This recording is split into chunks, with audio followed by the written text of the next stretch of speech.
Gagawa ako ng espresso, pero dadamihan ko kasi bitin ako, kaya malaki yung gagawin ko.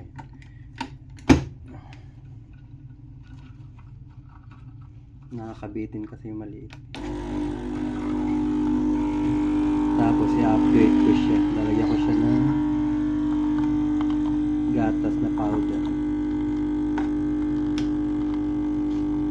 saka konting sugar, pang asar lang ba, pang tanggal ng konting pait. Ayan, pinakamalaki.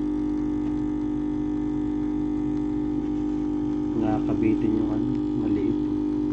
Ewan ko anong tawag dito, hindi na siguro espresso. Yan, ang bango. Bango talaga.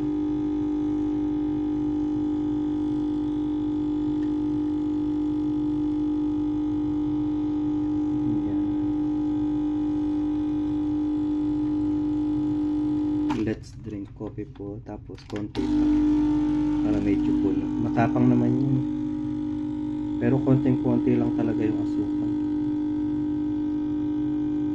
Okay na yun.